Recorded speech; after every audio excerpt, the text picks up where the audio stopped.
Hello बच्चों, this side educator सिमरन और आज हम नया चैप्टर करेंगे जो कि फॉर्म्स ऑफ बिजनेस ऑनरशिप।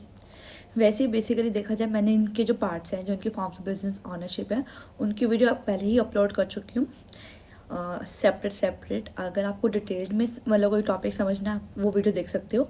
अगर आपको वन शॉट या रिकैप करना है टॉपिक्स का तो ये वीडियो उनके लिए, रिकैप के लिए मतलब सारे इसमें फॉर्म्स ऑफ बिजनेस ऑनरशिप आ जाएंगे। ओके, तो स्टार्ट करते हैं। और ये रिकैप है तो इसलिए जल्दी जल्दी होगा। अगर आपको और अच्छे से ये डिटेल में समझना है तो उसके लिए आपको जो मेरी प्लेलिस्ट बनी हुई है फॉर्म्स ऑफ बिजनेस ऑनरशिप की, जिसमें सेपरेट सेपरेट फॉर्म्स गिवन हैं। हर मतलब पार्टनरशिप है, जॉइंट स्टॉक कंपनी है और बहुत सारे जॉइंट हिंदू फैमिली बिजनेस सब है उसमें, तो आप वो भी देख सकते हो अगर आपको और डिटेल में समझना है। तो जैसे मैंने बोला रिकैप है तो ये जल्दी जल्दी खत्म होगा। स्टार्ट करते हैं। Single and joint ownership. अगर हम form for business ownership start करते हैं उसके दो तरीके के होते हैं, एक होता है सिंगल ऑनरशिप, एक होता है जॉइंट ऑनरशिप। सिंगल ऑनरशिप वो होता है जब एक सिंगल पर्सन एक बिजनेस स्टार्ट करता है, एक इंडिविजुअल, जिसमें उसके राइट होते हैं मतलब मनी को डिस्ट्रीब्यूट करना और मतलब पावर, मतलब क्या कहते हैं, पूरे बिजनेस को स्टार्टअप करना, मैनेज करना एक सिंगल पर्सन करता है, तब कहते हैं सिंगल ऑनरशिप। सेकेंड है जॉइंट ऑनरशिप, जब एक से ज़्यादा लोग एक साथ मिलकर एक फर्म या बिजनेस स्टार्ट करते हैं उसे कहते हैं जॉइंट ऑनरशिप। Okay, next. अब इसमें हम कौन से फॉर्म देखेंगे। पहला जॉइंट हिंदू फैमिली बिजनेस, ये ग्रुप ऑनरशिप के फॉर्म्स है, ठीक है। Joint Hindu family business, partnership form, joint stock companies, limited liability partnership और कोऑपरेटिव ऑर्गेनाइजेशन। और जो सिंगल ऑनरशिप का अभी हम देखेंगे, पहला सोल प्रोप्राइटरशिप। तो सोल प्रोप्राइटरशिप क्या होता है, फॉर एग्जांपल ये ग्रोसरी की शॉप हो गई या सैलून हो गया, तो ये सोल प्रोप्राइटरशिप में ही आता है। जब एक पर्सन अगर बिजनेस स्टार्ट करता है ताकि अर्न कर सके प्रॉफिट और मैनेज कर सके अपने बिजनेस को, उसे कहते हैं सोल प्रोप्राइटरशिप। जिसमें क्या होता है, सारे जो प्रॉफिट्स होते हैं, जो भी लॉसेस होते हैं, वो ऑनर के पास ही जाता है। यहाँ पे कोई डिस्ट्रीब्यूट्स नहीं होते। सिंगल ही बंदा मैनेज करता है बिजनेस को और कंट्रोल करता है, प्रॉफिट्स उसके पॉकेट में जाता है, जो भी लॉस होता है उसे बियर करना पड़ता है। तो ये आता है हमारा सोल प्रोप्राइटरशिप। और इसके एग्जांपल्स क्या हो गए, हेयर सैलून हो गया, ग्रोसरी की शॉप हो गई या फिर ब्यूटी पार्लर हो गए, स्मॉल रिटेल शॉप्स हो गई, these are including sole proprietorship. इसकी डेफिनेशन भी गिवन है। According to Henin, the sole proprietorship is the form of business organisation at the head of which stand an individual who is responsible, who directs its operation and who alone runs the risk of failure। जो मैंने आपको बताया meaning में वही चीज़ है कि एक single person होता है जिसके सर पे सारा मतलब बर्डन होता है, सब कुछ वो मैनेज करता है सारा कुछ, और जो भी ऑपरेशन को डायरेक्ट करना, उसे कंट्रोल करना, उसे मैनेज करना वो सिंगल पर्सन ही करता है। और एक ही बंदा बिजनेस स्टार्ट करता है, उसे कहते हैं सोल प्रोप्राइटरशिप। अब इसके फीचर्स भी है। पहला, कॉमन आइडेंटिटी और no separate identity. Single identity रहती है, कोई सेपरेट आइडेंटिटी नहीं रहती। जो ऑनर की आइडेंटिटी है वही बिजनेस की आइडेंटिटी है, कोई सेपरेट आइडेंटिटी नहीं होती, इंडिपेंडेंट ऑनर होता है। सेकेंड, कैपिटल बहुत कम रहता है यहाँ पे, क्योंकि सिंगल पर्सन ही अपना बिजनेस स्टार्ट करता है, उसके पर्सनल एसेट्स ही होते हैं। अगर वो चाहता है कि उसके रिसोर्सेज या उसके कैपिटल कम है तो वो मतलब बोरो कर सकता है, पब्लिक कहते हैं, बोरो कर सकते हैं फ्रॉम इट्स फ्रेंड्स या फाइनेंशियल इंस्टीट्यूशन से। Next, unlimited liability. यहाँ पे जो ऑनर की जो लाइबिलिटी रहती है वो अनलिमिटेड रहती है, क्योंकि सिंगल ही पर्सन होता है। और ये तो अनलिमिटेड का मतलब क्या होता है जब अगर कोई लॉस हो या कोई लॉस हो जाए, और अगर कंपनी में पैसे नहीं है या फिर एसेट नहीं है तो अपने एसेट्स को वो पर्सनल एसेट्स को सेल करके वो लॉस को रिकवर करता है। नेक्स्ट, फॉर्मेशन बहुत इजी फॉर्मेशन रहती है, इसमें कुछ ज़्यादा डॉक्यूमेंट की रिक्वायरमेंट नहीं रहती, और मोस्ट केसेस में तो लाइसेंस की भी नीड नहीं पड़ती। और जैसे ही पैडलर हो गया, हॉन्कर्स हो गया, अपना बिजनेस खुद स्टार्ट कर सकते हैं जब वो चाहे। Next, 1% control. और पर्सन कंट्रोल रहता है, जैसे मैंने आपको पहले ही बताया कि ये बिजनेस एक पर्सन स्टार्ट करते तो एक ही पर्सन कंट्रोल करता है, और इसके पास ही सबको प्रॉफिट लॉसेज जाते हैं, यही डायरेक्ट करता है, यही मैनेज करता है बिजनेस को। Next, profit and losses. जो भी प्रॉफिट्स होते हैं, जो भी लॉसेज होते हैं, वो ऑनर के हाथ में जाते हैं, ओनर के पास ही जाते हैं। लिमिटेड रिसोर्सेज लिमिटेड रहते हैं, एज यू नो कि सिंगल पर्सन स्टार्ट करता है बिजनेस तो रिसोर्सेज भी लिमिटेड रहते हैं। मेरिट्स और डीमेरिट्स। मेरिट्स आता है इजी इन्फॉर्मेशन, अभी मैंने फीचर्स में बताया। क्विक डिसीजन मेकिंग, क्विक रहता है क्योंकि एक ही पर्सन है, एक ही बंदा मैनेज करता है, तो एक ही बंदा ईजिली डिसीजन बना लेता है। कर लेता है। नेक्स्ट फ्लेक्सिबिलिटी, फ्लेक्सिबिलिटी रहती है। पर्सनल टच, अगर सिंगल पर्सन है तो ईजिली पर्सनल टच रहता है अपने मतलब कस्टमर के साथ या फिर होलसेलर के साथ। Next independent way of life, उसकी लाइफ इंडिपेंडेंट रहती है, किसी पर डिपेंड नहीं रहना होता उसको। नेक्स्ट लो ओवरहेड, लो रहता है मतलब बहुत ओवरहेड रहता है लो। फ्यू गवर्नमेंट रेगुलेशन, उसमें क्या जो गवर्नमेंट रेगुलेशन बहुत कम होती है, इसका मेरिट्स है। डीमेरिट्स में क्या आ गया, लिमिटेड कैपिटल, कैपिटल लिमिटेड रहती है, जैसे आपको मैंने बताया कि बिजनेस एक ही पर्सन स्टार्ट करता है तो जिसकी वजह से कैपिटल रहती है वो लिमिटेड रहती है। Next lack of managerial skills, managerial skills कम रहती है क्योंकि सिंगल पर्सन जितनी उसकी स्किल्स होगी वो इतनी यूज़ करेगा, तो इसमें इसलिए कम रहती है। नेक्स्ट अनलिमिटेड लायबिलिटी, यहाँ पे जो ऑनर या मैं जो भी कह सकती हूँ ऑनर जो रहता है मेन, उसकी जो लायबिलिटी रहती है वो अनलिमिटेड रहती है। Next uncertain life of business, business uncertain रहता है और कुछ नहीं पता कब क्या हो जाए, टाइम टू टाइम चेंज होता है, अनसर्टेन है। नेक्स्ट लिमिटेड अपॉर्चुनिटीज़, इसमें जो अपॉर्चुनिटी रहती है वो लिमिटेड रहती है। तो आपको यहीं पे सॉल प्रोप्राइटरशिप खत्म होता है और मैं ऐसे ही मैं करवाऊंगी जल्दी जल्दी क्योंकि ये वन शॉट है और मैं ज़्यादा डीपली नहीं करवा सकती। अगर आपको और अच्छे से या डीपली समझना है तो आप मेरी जो पर्टिकुलर सेपरेट वीडियोस डली हुई अपलोड करी हुई मैंने, आप वो देख सकते हो। नेक्स्ट है 1% कंपनी। तो 1% कंपनी क्या होता है, जब एक पर्सन कंपनी स्टार्ट करता है या एक पर्सन की कंपनी चलाता है। तो single person can start an company, और जिसमें जो उनकी जो लायबिलिटी रहती है लिमिटेड रहती है और जो भी रेगुलेशंस रहती है वो सॉल्व ऑन जैसे रहते हैं, उसे कहते हैं 1% कंपनी। इसमें डेफिनेशन में गिवन है कंपनी एक्ट 2013 ने कि ओबीसी एक कंपनी है जो कि रजिस्टर्ड होती है under the companies act and just once member shall have OPC added in bracket to its name. मतलब सिंगल पर्सन की कंपनी स्टार्ट करता है और इवन तो जो अपना वो नेम लिखता है उसको अपने ब्रैकेट में लिखना पड़ता है ओबीसी। ओबीसी मतलब 1% कंपनी। अब बता नेक्स्ट अनदर कंपनीज क्या रूल्स हैं। पहला क्या कहते हैं, कोई भी पर्सन जो है एक ओबीसी से ज़्यादा ओबीसी नहीं स्टार्ट कर सकता, और इवन तो और एक जो पर्सन है एक से ज़्यादा लोगों के कंपनीज के नॉमिनी नहीं बन सकता। और इसमें कुछ वो भी है कि कितने पेड अप कैपिटल होना चाहिए। पेड अप कैपिटल जो मतलब कौन से केसेस में जो ओबीसी है वो कन्वर्ट होता है पब्लिक में या प्राइवेट में। पहला, जब paid up share capital exceed हो जाए 50 लाख से, और या फिर जो एनुअल टर्नओवर है वो जो उसका जो रुपीज़ है वो 2 करोड़ से एक्सीड हो जाए, जब जाकर वो ओबीसी प्राइवेट कंपनी या पब्लिक कंपनी में कन्वर्ट हो जाती है।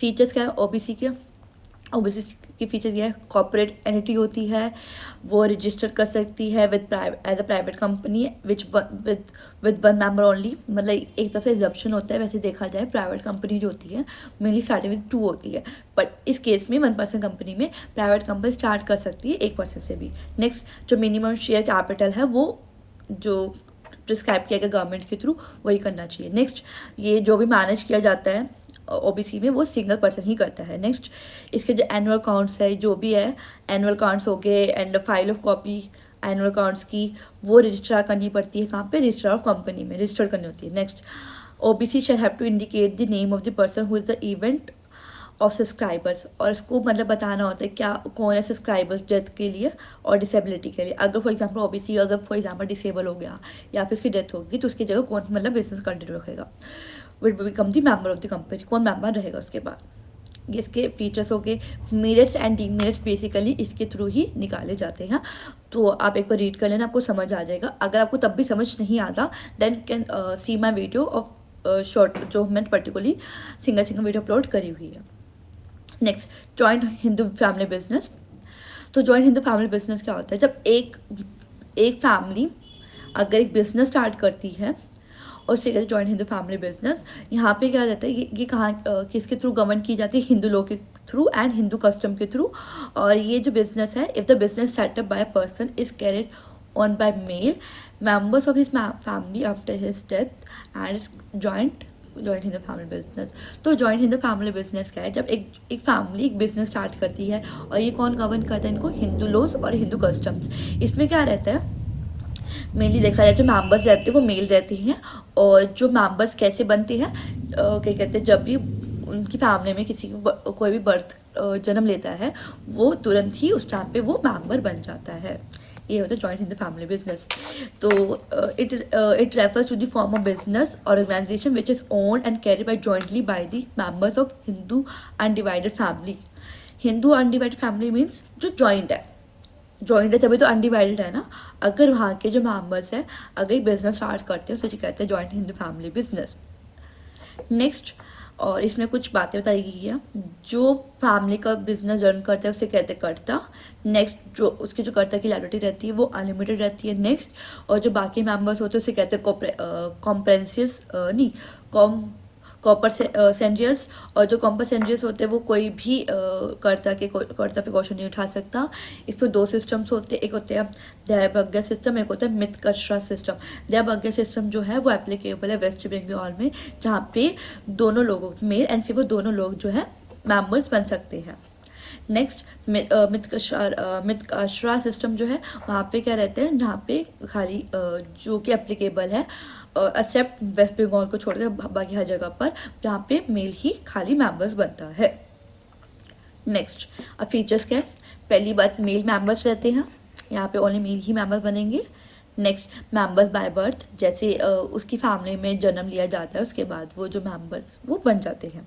नेक्स्ट, मैनेजमेंट, जो भी उस बिजनेस का करता होगा वही मैनेज करेगा। लायबिलिटी, जो लायबिलिटी रहती कर्ता की वो अनलिमिटेड रहती है, और जो लायबिलिटी रहती बाकी लोगों की अदर मेंबर्स की वो लिमिटेड रहती है। नेक्स्ट, रजिस्ट्रेशन, और it is not compulsory to register joint in the family business to get registration certificate, but ये जो गवर्न किया जाता है हिंदू लॉ एक्ट के through. Next, dissolution of Hindu business, the joint Hindu family comes to end when joint Hindu family business कब ख़त्म होगा, जब सारे जो मेंबर है वो कह दे कि भाई हम इस बिज़नेस के मेंबर नहीं हैं। नेक्स्ट, माइनर मेंबर, यहाँ पे माइनर मेंबर भी बनते हैं, क्योंकि जब भी इस बिजनेस में लोगों का जन्म होता है बच्चों का, वो तुरंत ही मेंबर बन जाते हैं। नेक्स्ट, राइट्स, जो भी राइट्स है उसको दिए जाते हैं कर्ता के थ्रू। कर्ता को जो भी रूल्स है रेगुलेशन है वो कर्ता ही करता है, जो भी मतलब उसको मैनेज करना राइट जो भी है। Next, govern by Hindu law, और ये जो लॉ है वो ये जो चीज़ है गवर्न की जाती है हिंदू लॉ से, और इसमें दो तरीके के होते हैं, एक होते हैं एक मितकशरा और एक होता है दयाभाग्य, जो हमने समझा था। और जो भी राइट्स एंड ड्यूटीज़ होती है वो गवर्न की जाती है थ्रू हिंदू लॉ एक्ट से। Next, continuity, it's continuity not affected by the death of the family member. और next generation control the business, और एक कंटिन्यूटी रहती है, इसमें कोई इफेक्ट नहीं करता बिजनेस को, कंटिन्यूटी से ये चलता रहता है। अगर फॉर एग्जांपल किसी डेथ भी होगी तब भी ये बिजनेस चलता रहेगा, और अगर फॉर एग्जांपल किसी कर्ता की डेथ होगी तो फिर क्या रहेगा, जो नेक्स्ट जनरेशन के हैं वो कंट्रोल करेगा बिजनेस। मेरिट्स एंड डीमेरिट्स वही है, easy formation, quick decision making, continuity secrecy होती है, लिमिटेड लाइबिलिटी रहती है, freedom of business, close relationship with customers, close relationship with customer और एम्प्लॉई, और प्रोटेक्शन ऑफ माइनर्स। अगर आपको और डिटेल में देखना है तो वीडियो देख लेना। लिमिटेड रिसोर्स, डीमेरिट्स में आकर अनलिमिटेड लाइबिलिटी, पावरफुल करता, लिमिटेड मैनेजरल स्किल्स। अब आता है पार्टनरशिप। पार्टनरशिप क्या होता है, जब दो से ज़्यादा लोग अगर एक साथ मिलकर एक बिजनेस स्टार्ट करते हैं, जिसमें उन एग्री करते हैं कि वो प्रॉफिट्स एंड लॉस को डिस्ट्रीब्यूट करेंगे, उसे कहते हैं पार्टनरशिप। अब दो लोगों ने पार्टनरशिप की डेफिनेशन बताई है, तो एक की देख सकते पहले। द इंडियन पार्टनरशिप एक्ट 1932, हमें ये एक्ट पता होना चाहिए कि पार्टनरशिप को कौन सा एक्ट था। Partnership is a relationship between two और more person who have agreed to share profits of the business and carried on by all or any of them acting of all।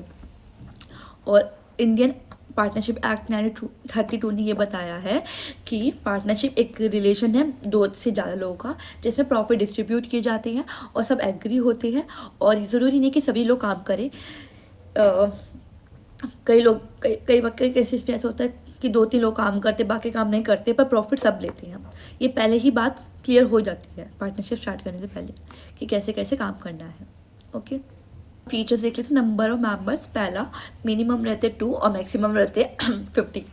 Next, agreement, इसमें agreement बनते हैं between members के through, और जो भी और ये जो एग्रीमेंट है ये ओरल भी हो सकता है, रिटन भी हो सकता है, और सारी जो बातें हैं वो इस पर लिखी जाती है पार्टनरशिप डेट के अंदर। जैसे बताया जाता है कितना प्रॉफिट डिस्ट्रीब्यूट होगा, किस रेशियो में डिस्ट्रीब्यूट होगा, कैसे लॉस डिस्ट्रीब्यूट होगा, सब कुछ मेंशन होता है पार्टनरशिप डेट में।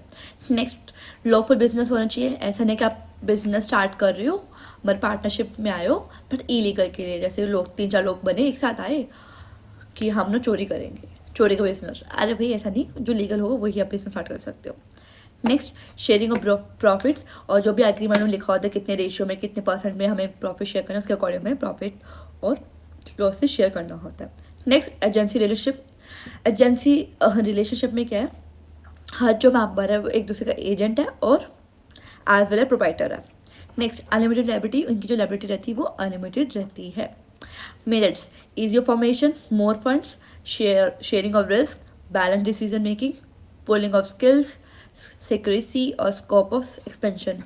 Demerits, limited resources, unlimited liability, conflicting interest, risk of compliant agency, non-transferability of interest, delay in decision making, less public confidence, uncertainty of existence. Our the next, joint stock company. तो joint stock company देख लेते हैं। Joint stock company क्या है? इस organisation which is own jointly by all the share holder या stake holder, जिनका एक स्पेसिफिक पोर्शन होता है, उसे कहते हैं जॉइंट स्टॉक कंपनी। कंपनी में जो भी जो पर्टिकुलर जो उनको शेयर्स होते हैं, उसे जो पर्टिकुलर जो उनके जितना उनका अमाउंट होता है, परसेंट होता है उसमें कैपिटल में, उसे कहते हैं हम शेयर। तो LHA हैने ने कहा है कि joint stock company is a voluntary association individual का फॉर द प्रॉफिट्स के लिए उनका कैपिटल होता है जो कि डिवाइड किया जाता है इनटू ट्रांसफरेबल शेयर्स। जो भी उनका जितना भी उनका कैपिटल में जो शेयर्स होता है वो ट्रांसफरेबल होता है। The ownership which is the condition of membership, जो भी ऑनरशिप रहता है वो कंडीशन रहती है मेंबरशिप के अकॉर्डिंग। अब कंपनी क्या होती है, मैंने आपको पहली वीडियो में बता दिया था, अभी इसके ऊपर ही कंपनी क्या होती है कि कंपनी जो चीज़ जिसको हम नहीं देख सकते, आर्टिफिशियल पर्सन होता है जिसको हम देख नहीं सकते, जिसको हम जो कि इनविजिबल रहता है, इंटैंजिबल रहता है, उसे कहते हैं हम कंपनी। ओके, अब फीचर्स क्या है इसके? डिस्टेंट लीगल एंटिटी है, लीगल एंटिटी अलग रहती है इसमें। परपेचुअल एग्जिस्टेंस है। परपेचुअल एग्जिस्टेंस मतलब क्या है? अगर बिजनेस कंटिन्यू, कंपनी जो कंटिन्यू रहती है, अगर किसी बीच में किसी मेंबर की डेथ हो गई या कुछ भी हो गया पर कंपनी को अफेक्ट नहीं करता, वो कंटिन्यू ही रहती है। ट्रांसफरेबिलिटी ऑफ शेयर जो है ट्रांसफरेबल कर सकते हैं हम easily. Separation of ownership and management, जो ऑनर है उसकी ऑनरशिप अलग होता है, ऑनर जिसका जो होते हैं जिसका शेयर्स होते हैं। बेसिकली देखा जाए कंपनी में बहुत सारे ऑनरशिप होते हैं, तो उनको अगर इतने सारे लोग होंगे तो मैनेज करना बहुत दिक्कत रहती है। तो मैनेजमेंट अलग रहते हैं जिसमें 3-4 मैनेजर होते हैं जो पूरे बिजनेस कंपनी को मैनेज करते हैं। नेक्स्ट, सेपरेट प्रॉपर्टी, जो ऑनर की प्रॉपर्टी है और जो कंपनी की प्रॉपर्टी वो अलग रहती है। और एक क्या कहते हैं, कॉमन सील रहती है, कंपनी की कॉमन सील रहती है। एज वी नो कि वो आर्टिफिशियल पर्सन है तो वो अपना सिग्नेचर नहीं कर सकता, तो इसलिए उनके नाम की एक कॉमन सील बनाई जाती है जिसमें वो स्टैम्प कहलाते हैं एक तरीके से। सॉरी। अब आता है मेरिट्स। यूज फाइनेंशियल रिसोर्स अच्छी होती है, लिमिटेड लायबिलिटी होती है, transferability of shares, efficient management, growth and expansion, economics of large scale of business, diffuse risk and public confidence. Demerits, complex formation procedure, lack of secrecy, delay in decision making, exclusive government regulation, lack of initiative or conflicts among various groups. अब other types of companies निकलने में दर्द हो रहा है आज बहुत ज़्यादा। टाइप्स ऑफ कंपनी दो तरह की होती है, एक होती है पब्लिक कंपनी, एक होती है प्राइवेट कंपनी। बच्चों में गले में दर्द है, अगर आवाज़ थोड़ी वैसे रहे तो प्लीज़ मैनेज कर लेना। अब अदर प्राइवेट कंपनी क्या रहती है? प्राइवेट कंपनी में क्या रहता है? 3 चीज़ें रहती है। एक तो रिस्ट्रिक्शन रहते हैं कि वो अपने जो शेयर है वो ट्रांसफ़र नहीं कर सकते। सेकेंड थिंग, इसमें ज़्यादा लिमिट्स रहती है, 200 ज़्यादा मेंबर्स नहीं बन सकते, एक्सक्लूडिंग जो मेंबर्स हैं ऑलरेडी और जो एम्प्लॉयमेंट है उसको छोड़कर। Next, prohibits. प्रोहिबिट्स क्या रहता है? ये अलाउ नहीं करते कि पब्लिक को कि वो आए और इनके जो सिक्योरिटी से उसको सब्सक्राइब करें। ओके, पब्लिक कंपनी क्या है? जो प्राइवेट कंपनी है वो चीज़ नहीं होगी, वो पब्लिक कंपनी हो जाएगी। और इसमें मिनिमम जो पेड अप रहता है वो मे भी जो भी प्रिस्क्राइब्ड है वो रहता है। और इस private company which is subsidiary of public company, और private company which is subsidiary of public company उसे पब्लिक कंपनी कहते हैं अगर जो सब्सिडरी होगा। बट प्राइवेट कंपनी जो सब्सिडरी है प्राइवेट कंपनी की वो पब्लिक कंपनी नहीं कहलाएगी। ओके, अब प्रिविलेजेस क्या है प्राइवेट कंपनी के? पहली बात कि 2 मेंबर्स मिनिमम होने चाहिए प्राइवेट कंपनी में, on the other hand public company में 7 होने चाहिए। सेकंड, यहाँ पे जो है प्रोस्पेक्टस की नीड नहीं होती, मतलब ये मतलब पब्लिक को नहीं बुलाते कि आए हमारे सब्सक्राइबर को परचेज करे, बट पब्लिक में प्रोस्पेक्टस की नीड होती है।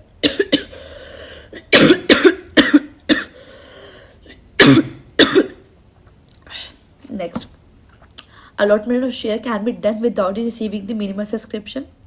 अलॉटमेंट हो सकता है। A private company can start business as soon as receive the certificate of incorporation. वो बिजनेस स्टार्ट कर सकता है जब उसको सर्टिफिकेट मिल जाए इनकॉर्पोरेशन का। ऑन द अदर हैंड इसमें जो है रोटेशनल ऑडिटर की नीड नहीं होती, बट पब्लिक कंपनी में रोटेशनल ऑडिटर कंपल्सरी होता है। आप देखिए लिमिटेड लायबिलिटी पार्टनरशिप। पार्टनरशिप का मतलब तो मैंने आपको बता ही दिया है कि जब 2 से ज़्यादा लोग मिलकर एक बिजनेस स्टार्ट करते हैं उसे कहते हैं लिमिटेड पार्टनरशिप। कहते हैं पार्टनरशिप। और लिमिटेड लायबिलिटी क्या होगा, उसमें जो मेंबर्स की लायबिलिटी अगर लिमिटेड होगी तो उसे कहते हैं लिमिटेड लायबिलिटी पार्टनरशिप। तो फीचर्स क्या है, रेगुलेटिंग एक्ट होता है, इसके लिए एक अलग एक्ट बनाया गया जो कि है नाम है लिमिटेड लायबिलिटी पार्टनरशिप एक्ट 2008। ये इंडियन पार्टनरशिप एक्ट 1932 के अकॉर्डिंग नहीं चलेगा, ये चलेगा किसके according, limited liability partnership act 2008। Next separate legal identity, जैसे पार्टनरशिप में सेपरेट थी वैसे इसमें है। परपेचुअल एग्जिस्टेंस, जैसे पार्टनरशिप में था वैसे ही। नंबर ऑफ पार्टनर मिनिमम 2 होने चाहिए और मैक्सिमम की कोई लिमिट नहीं है, no limit. Next designated partner, इसमें डेजिग्नेटेड पार्टनर होने चाहिए जो कि एटलीस्ट 2 होने चाहिए, जिसमें से 1 तो एटलीस्ट वो होना चाहिए जो सिटीजन हो हमारी कंट्री का। नेक्स्ट लिमिटेड लायबिलिटी पार्टनरशिप की जो मेंबर्स की जो लिमिटेड रहती है वो जो लिमिटेड रहती है वो लिमिटेड रहती है। नेक्स्ट मैनेजमेंट ऑफ बिजनेस, जो कि मैनेज किया जाता है वो पूरा एवरी मैनेज, और इसमें इनका पर्पस क्या रहता है, टू अर्न कर सके प्रॉफिट। नेक्स्ट मैंडेटरी क्या कहते हैं, बहुत कंपल्सरी होता है क्या, identification number of designated partner, और एक बार जो लिया जाए वो इनफ होता है, बार बार लेने की नीड नहीं होती, ठीक है, नंबर की। इसके जो मेरिट्स एंड डीमेरिट्स आप पढ़ लेना, फीचर्स से ही निकाले गए हैं, वो आपको समझ आ जाएगा पढ़ने के बाद। नेक्स्ट आता है कोऑपरेटिव सोसाइटीज़। तो कोऑपरेटिव सोसाइटी क्या होता है, जब एक सोसाइटी में जो मेंबर्स मिलकर एक सोसाइटी स्टार्ट करते हैं for the welfare of the society के लिए उसे, या फिर to promote the common economic and social interest के लिए उसे कहते हैं कोऑपरेटिव सोसाइटी। तो एक बार देख लेते हैं what is cooperative society. Cooperative society के लिए भी एक अलग एक्ट बनाया गया जो कि the Indian cooperative society act 1912। The cooperative organization is a society which has its objective for the promotion of economic and social interests of its member according with the cooperative principle, जिनका purpose क्या रहता है, to promote कर सके interest of economic interest हो गया या फिर सोशल इंटरेस्ट हो गया मेंबर्स का, उसे कहते हैं हम cooperative societies.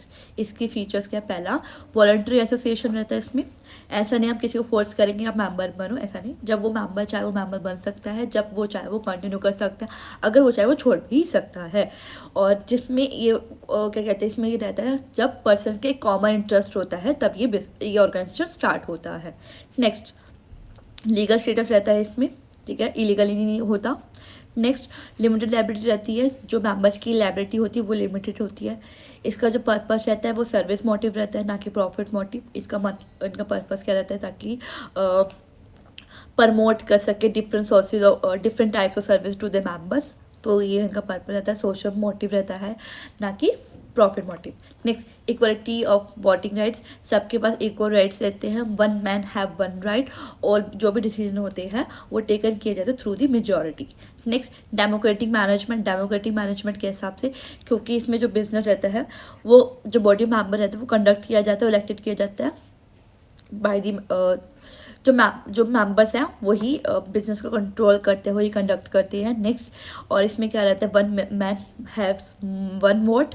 Next, members can give their suggestion and opinion and problems, और जो मेंबर्स हैं वो अपनी सजेशन दे सकते हैं, अपना ओपिनियन दे सकते हैं अपने बिजनेस में। Next, disposal of surplus profit.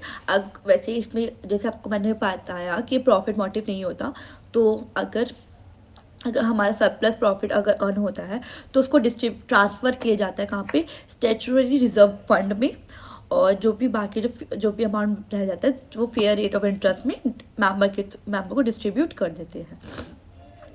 अब देखते टाइप्स क्या है। इसमें कंज्यूमर कोऑपरेटिव सोसाइटी जो कंज्यूमर के लिए बने हैं, cooperative credit societies, producer cooperative society, marketing cooperative societies, cooperative farming society, cooperative housing societies. These are included types में। मेरिट्स क्या है, पहला ease in information, formation, open membership, democratic management, limited liability, economical operation, stability, government support, promotion of social values. Demerits में क्या आता है, limited capital, inefficiency in management, lack of management, conflicts among members and government control. तो ये भी आपके सारे topic complete होते हैं। अब देखते हैं कैसे हमें चूज़ करना चाहिए फॉर्म्स ऑफ ऑर्गेनाइजेशन। पहला, इज इन फॉर्मेशन, जिसकी फॉर्मेशन ईजी हो उसको, जिसमें जो लायबिलिटी हो लिमिटेड हो उसको, नेचर बिजनेस देखकर करना चाहिए। ईजी ऑफ रेजिंग फाइनेंस, जहाँ पे हम इजीली हम फाइनेंस रेज कर सकते हैं, जहाँ पे कंट्रोल कर सके, बिजनेस एक्यूरेसी हो, फ्लैक्सिबिलिटी ऑफ ऑपरेशन की, स्टेबिलिटी हो, कंटिन्यूटी की, में स्टेबल रहे, कंटिन्यूटी रहे, गवर्नमेंट रेगुलेशंस हो और टैक्स बर्डन हो। इसके अकॉर्डिंग हम अपने इन चीज़ को देखकर हम अपने फॉर्म्स ऑफ बिजनेस ऑनरशिप को चूज़ करते हैं। तो यहीं पे आपका forms of business ownership complete होता है। जिन बच्चों ने मेरे चैनल को सब्सक्राइब नहीं करा, मेरे चैनल को सब्सक्राइब करें, मेरे वीडियोस को लाइक करें एंड शेयर करें। और इस जो पीपीटी का लिंक है आपको डिस्क्रिप्शन लिंक में मिल जाएगा। और अगर फॉर एग्जांपल आपको कोई टॉपिक क्लियर नहीं होता, अगर आपको और अच्छे डीपली देखना है, डिटेल में देखना है, तो मेरी प्लेलिस्ट बनी हुई है फॉर्म्स ऑफ बिजनेस ऑनरशिप की, जिसमें मैंने आपको सेपरेट आपको सारे टॉपिक करवाए हैं। सब उसमें मैंने आपको डिटेल में बताया है, उसके मीनिंग क्या है, उसके फीचर्स क्या है, उसके मेरिट्स एंड डीमेरिट ईजिली सब कुछ गिवन है। तो आप उसको भी देख सकते हो अगर आपको इसमें अगर डाउट हुआ है तो। बाकी अगर कोई और डाउट हो तो अपने कमेंट सेक्शन जरूर पूछ लेना। Thank you.